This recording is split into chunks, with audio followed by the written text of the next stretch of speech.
नमस्कार, राधे राधे, हर हर महादेव। मैं आपका आचार्य देव।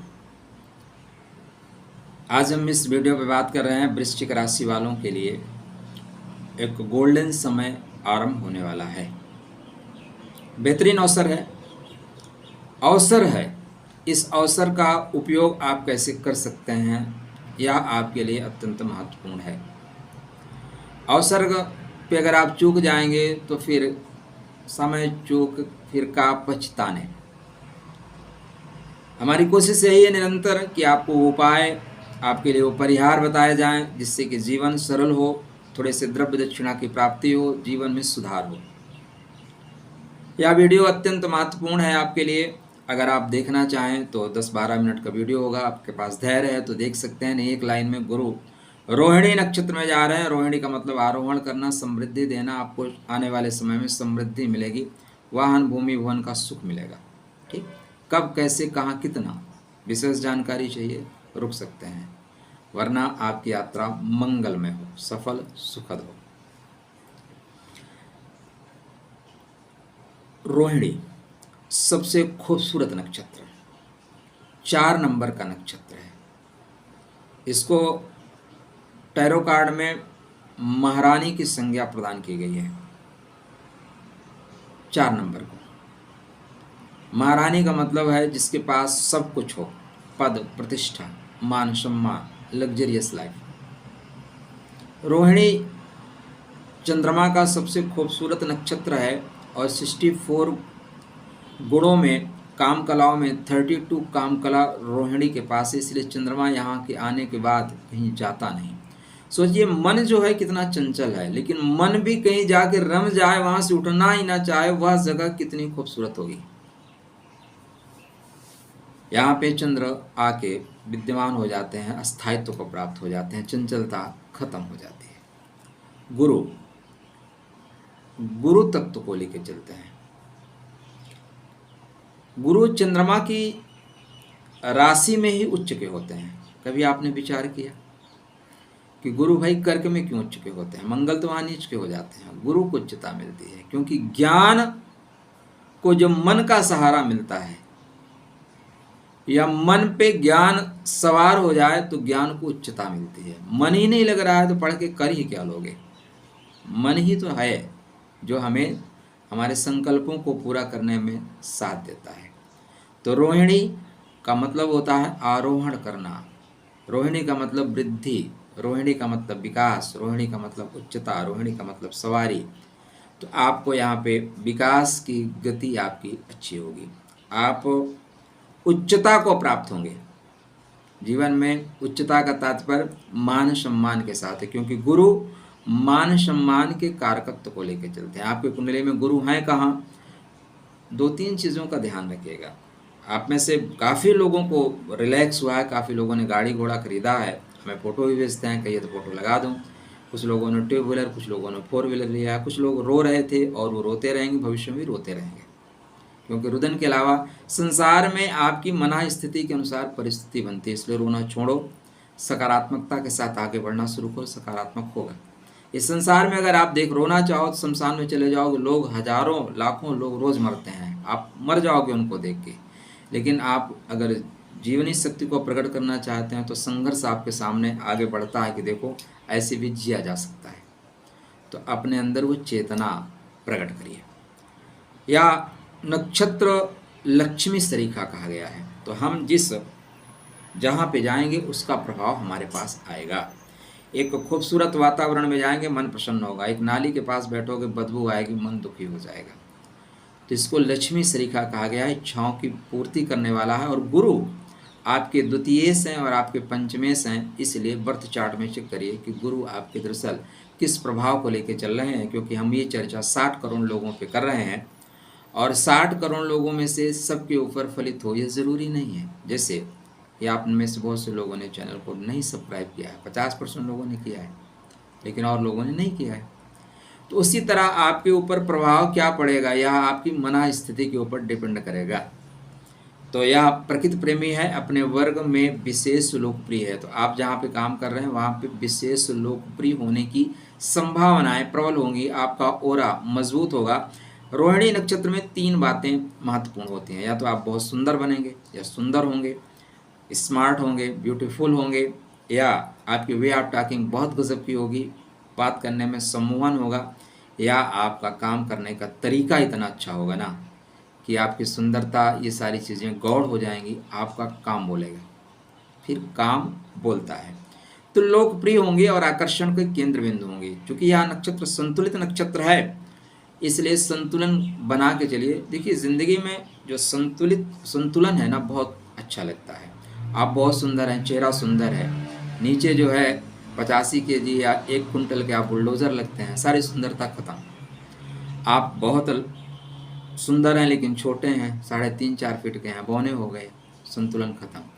आप बहुत सुंदर हैं लेकिन आपकी हाइट बहुत है, दुबले पतले हो गए, सुंदरता खत्म। इसलिए संतुलन बनाने में ही जो है ना सुंदरता है। यह सुख का नक्षत्र है, सुख मिलेगा। रजोगुणी नक्षत्र है, इसलिए ऊंचाई पकड़ोगे। गोत्र इसके अत्रि हैं, अतः इस समय आपकी मंत्र शक्ति बहुत प्रबल होगी। जो त्रिदोषों से मुक्त हो, जो 3 दोषों से मुक्त हो, उसको अत्रि बोलते हैं। तो आप वृश्चिक राशि में पैदा हुए हैं। वृश्चिक राशि में अनुराधा, ज्येष्ठा, विशाखा, यह तीनों नक्षत्र, खासकर अनुराधा और विशाखा, ये राधा के पीछे चलने वाले राधा के नक्षत्र हैं। विशाखा राधा का ही नक्षत्र है। यह एकाग्रता, सत्यनिष्ठा, समर्पण, दैवी शक्ति की ऊर्जा को संचरित करने का नक्षत्र है। एक पॉइंट और कनेक्ट करके फिर आगे बढ़ता हूँ। आपके कुंडली पे अश्लेषा जो है ना प्रभावी रहता है। अश्लेषा प्रथम चक्रा का भेदन करता है। अनुराधा और ज्येष्ठा उस चक्र से उठती हुई एनर्जी को मूलाधार से लेके सहस्त्रधार चक्र तक ले जाने की प्रक्रिया में जाते हैं, लेकिन उस प्रक्रिया को जो पूर्ण करता है, उस प्रक्रिया में बल देता है, वो रोहिणी देता है। बिना रोहिणी की एनर्जी वहाँ तक उठेगी नहीं। तो गुरु महाराज आपके जो पंचमे से इष्ट के स्वामी है, प्रेम के स्वामी है, विवाह के घर में है और रोहिणी नक्षत्र में है, इसलिए पॉइंट यहीं से पकड़ना शुरू करेंगे। पहला काम करेंगे, गुरु का जो इस नक्षत्र का चिन्ह है वो सवारी है, तो गुरु आपको सवारी देंगे। आप अपने क्षमता के अनुसार आप तलाश करिए, आपको सवारी मिल रही है। अगर आपकी क्षमता साइकिल है तो साइकिल मिलेगी, बाइक है तो बाइक मिलेगी, 4 व्हीलर में अगर आप देखें आपकी क्षमता 10 लाख की है तो मिलेगी, करोड़ों की है तो करोड़ की भी मिलेगी, क्षमता के अनुसार। आपकी राशि भी बहुत लोग रोते रहते हैं, भाई प्राइम मिनिस्टर आपके वृश्चिक राशि के, नीतीश कुमार जी वृश्चिक राशि के, राहुल गांधी की भी कुंडली कहीं कहीं वृश्चिक बताई, कहीं कहीं धनु, लेकिन वृश्चिक ज़्यादातर लोग बताते हैं। तो ऐसा नहीं है। क्या कारण है कि वो लोग ऊंचाई पे हैं और आप नीचे हैं, इसका विवेचन आपको स्वतः करना पड़ेगा। ठीक, यहाँ पे द्वितीय इसका धन के घर में गोचर करना, और ये जो रोहिणी है इसको वाणिज्य, व्यापार, लक्ष्मी सरीखा नक्षत्र कहा गया है। तो वाणिज्य और व्यापार में आपकी प्रगति होगी। कैसे होगी वो पॉइंट पकड़ना बहुत ज़रूरी है। प्रेम का स्वामी आरोहण के नक्षत्र में जा रहा है, तो प्रेम आपका ऊंचाई पकड़ेगा। अनुराधा वालों का प्रेम 100% ऊंचाई पकड़ेगा। अनुराधा वालों के साथ चीज़ें ज्येष्ठा की अपेक्षा ज़्यादा बेहतर हो रही हैं। तृतीय अपने से गुरु बैठे हैं पंचम से, इसलिए आप एजुकेशन के क्षेत्र में हैं तो आपकी एकाग्रता बहुत अच्छी होगी, कंसंट्रेशन आपका अच्छा होगा। इस बीच आप इंटरव्यू दे रहे हैं तो इंटरव्यू में आपको सफलता मिलेगी। आप प्रमोशन का वेट कर रहे हैं तो प्रमोशन का भी समय है, प्रमोशन का भी समय मिलेगा। यह वीडियो वृश्चिक लगन, वृश्चिक राशि के जातकों के लिए है। आपकी लगन कोई और है तो कृपया इसको आप लगा के देखिए कहाँ कैसे बैठेगा। गुरु महाराज धन और व्यापार का संबंध बन रहा है, और चंद्रमा जो आपके भाग्य के स्वामी हैं उनसे संबंध बन रहा है, भाग्य के स्वामी से। तो भाग्य के स्वामी की वजह से आपको कार्य करने का नया अवसर मिलेगा। दाम्पत्य जीवन में आ रही परेशानियां यहाँ से आपसे राधे राधे करके आगे बढ़ेंगी, चीज़ें बेहतर होंगी। जो गुरु पे प्रभाव पड़ा था सूर्य नारायण का वो खत्म हो चुका है। गुरु स्वतंत्र भाव से, मुक्त भाव से यहाँ पे वर्ष भर काम करने वाले हैं, मई 2025 तक। बीच में वक्री होंगे, क्योंकि बड़े ग्रह वक्री होते हैं, वक्री से कभी मत डरना। वक्री होने के लिए शनि भी वक्री होंगे। अब वक्री शनि बिगाड़ देगा सारा काम, नहीं, वक्री का मतलब है काम को एक से अधिक बार आपसे कराया जाएगा। ठीक, गुरु भी वक्री होंगे, क्योंकि जो चीज़ें आप छोड़ रहे हैं उनको गुरु कनेक्ट करेंगे। तो आप चाहे आध्यात्मिक प्राणी हैं और चाहे आप सामाजिक प्राणी हैं, चाहे अध्यात्म के जगत में आप ग्रोथ करना चाहते हैं या भौतिक जगत में आप ग्रोथ करना चाहते हैं, दोनों तरह से आपको लाभ मिलेगा, डेफिनेटली लाभ मिलेगा। यह श्रेष्ठ अवसर है। अगर इस समय आप लाभ नहीं प्राप्त कर पाओगे तो फिर कभी प्राप्त नहीं कर पाओगे। अगर सावन में प्यासे रह जाओगे तो फिर अप्रैल मई जून में प्यास कैसे बुझेगी। ठीक, तो उत्तिष्ठ जागृत, उठिए जागे अपनी चेतना को, क्योंकि रोहिणी उठाने का नक्षत्र है। यह आपके मूलाधार से जो एनर्जी उठ रही है उसको सहस्त्रधार तक ले जाने की क्षमता रखता है। यहाँ पे आपको बेहतर गुरु मिलेंगे। मंत्र जाप मम दृढ़ विश्वासा पंचम भजन शुभेद प्रकाश। आपकी मंत्र जाप करने की क्षमता बढ़ेगी और मंत्र जाप आपको प्रकाश देगा। आप में से काफ़ी लोग आध्यात्मिक प्राणी हैं और जब आप ध्यान में बैठे ना तो संसार में वो चीज़ें बिल्कुल नहीं दिखती हैं जो आध्यात्म में दिखती हैं। आपकी हो सकता है बहुत लोगों की इस समय शरीर में रहते हुए बहुत अनोखे अनुभवों की आप यात्रा कर रहे हैं। सिर्फ प्रकाश ही दिखाई देगा स्टार्टिंग में, डरना नहीं। अगर आप एनर्जी को अपने कनेक्ट कर सकते हो तो ये प्रकाश कहाँ से आ रहा है वो भी इस वक्त आपको दिख सकता है। कितने लोगों को दिखेगा? वही जो जागृत हैं, वही जो मैं मौन हूँ यह जानने के लिए कि मैं कौन हूँ और मैं भीतर गया, मैं तर गया, जो इस चेतना के साथ काम कर रहे हैं उनके लिए, बकाया संसार के लिए। देखो, हम आप जो ये घर गाड़ी बंगला ये सारी चीज़ें बनाते हैं ना, ये हमारे बंधन का काम है। जैसे किसी के हाथ में अगर आप हथकड़ी डाल दो और जन्मजात हथकड़ी पड़ी हो, वो उसको पालिश मारता है, चमकाता है, बोलता है श्रृंगार है। कोई एक व्यक्ति आए बोले ये हथकड़ी है यार, तुम इसको बांध के रखोगे, स्वतंत्र नहीं हो क्योंकि तुम मधे हुए हो, तो उसको पागल घोषित कर देगा। तो पागल हो गया है, यही तो मेरी संपदा है। तो जब अंतः जगत में आप प्रवेश करेंगे तो संबंधों की सही से व्याख्या होनी शुरू होती है। यात्राएं ऐसी होंगी जो लगेगा कि यहाँ पे तो कुछ है ही नहीं। तो श्रेष्ठ अवसर है।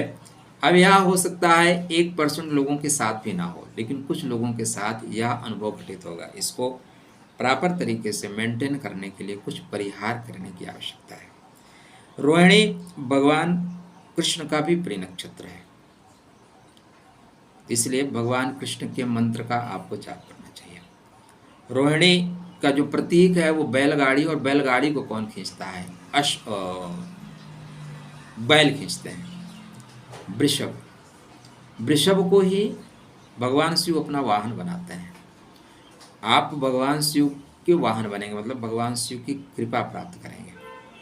लेकिन ये कृपा जाएगी कहाँ से? स्टेप बाय स्टेप आगे बढ़िएगा। इसलिए इस बीच में आपको गौ सेवा में जाना चाहिए, गौ ग्रास निकालना चाहिए। कृष्णाय वासुदेवाय हरे परमात्मने प्रणत क्लेशनाशाय गोविंदाय नमो नमः। देखिए, कोशिश करिए, वृंदावन घूम आइए, एक बार नजरें चार करके आइए। बहुत सी चीज़ें जो रुकी हैं वो ठीक होना शुरू हो जाएंगी, क्योंकि मार्ग तो कृष्ण ही दे रहे हैं। यद्यप शिव तक पहुंचना है, मूल तत्व तक पहुंचना है, लेकिन पहले उस तत्व को प्राप्त करिए। स्टेप बाय स्टेप चढ़ना है ना, ऊपर अचानक नहीं उठेंगे। ठीक है, भगवान कृष्ण भी तो अर्जुन को कहते हैं कि सब कुछ तू तो प्राप्त कर लिया, लेकिन शिव की आराधना कर भाई।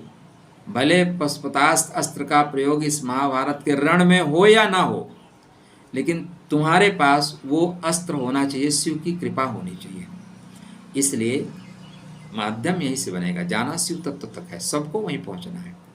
तो यह जो गोचरी स्थिति है गुरु महाराज की, श्रेष्ठ फल देगी। श्रेष्ठ फल प्राप्त करने के लिए आपको एक पुखराज धारण करना चाहिए। यदि आपके वृश्चिक लगन है, राशि मान लीजिए आपकी वृश्चिक है, मकर लगन है, आप पुखराज धारण करोगे नुकसान हो जाएगा। मेष लगन है, धारण कर सकते हैं, वृषभ में मना करेंगे। मिथुन में भी धारण कर सकते हैं, कर्क में 100% धारण कर सकते हैं। सिंह लगन है तब भी आप पुखरा, सिंह लगन वृश्चिक राशि है तब भी आप पुखराज धारण कर सकते हैं। कन्या लगन वृश्चिक राशि है, सफ़ेद पुखराज धारण करके रखिएगा, बहुत अच्छा रहेगा। तुला लगन वृश्चिक राशि है, बिल्कुल पुखराज को टच भी मत करिएगा, नुकसान दे देगा। वृश्चिक राशि वृश्चिक लगन है, डेफिनेटली धारण करिए। धनु लगन वृश्चिक राशि है, डेफिनेटली धारण करिए। मकर लगन वृश्चिक राशि है, बिल्कुल परहेज करिए। गुरु के मंत्र का जाप करना ही श्रेष्ठ परिणाम देगा। धनु लगन वृश्चिक राशि है, डेफिनेटली आप सफ़ेद पुखराज धारण कर सकते हैं। मीन लगन वृश्चिक राशि है, डेफिनेटली पुखराज धारण करना श्रेष्ठ लाभ देगा। किंतु ऐसा नहीं है सभी चीज़ों पे अच्छा होगा। आपको ये देखना पड़ेगा कि हमारा ग्रह किस नक्षत्र में बैठा है।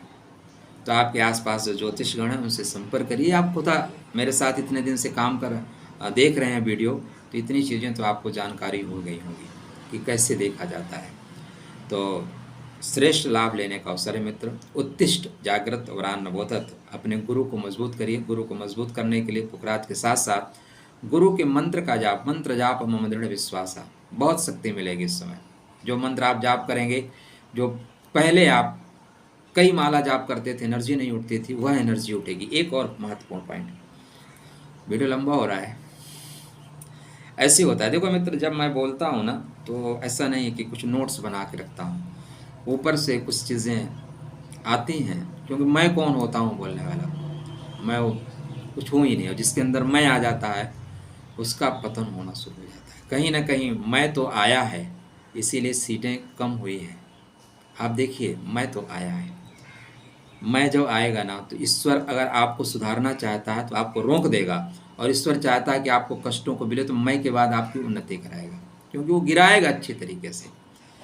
तो यहाँ पे जब आप जाप करना शुरू करोगे ना तो हो सकता है कि कुछ विचार ऐसे आए, बाद में वो विचार आपको आंदोलित करेंगे, वह विचार आपके मन को व्यथित करेंगे, वह विचार आपको लगेगा कि मैं पतित हो रहा हूँ, मैं गलत सोच रहा हूँ। इस संसार में कुछ भी गलत नहीं है। इस संसार को आपकी देखने की दृष्टि है, सब में सृजन है।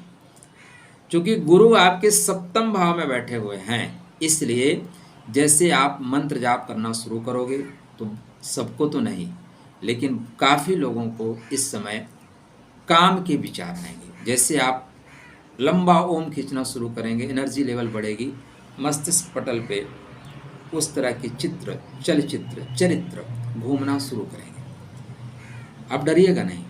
होता क्या है कि हमारे जो एनर्जी का मूल स्रोत है वो कौन सा है? पहला स्रोत ही तो है मूलाधार। मूलाधार के ऊपर ही तो हमारी इंद्रियां हैं, ठीक है, कामेंद्री।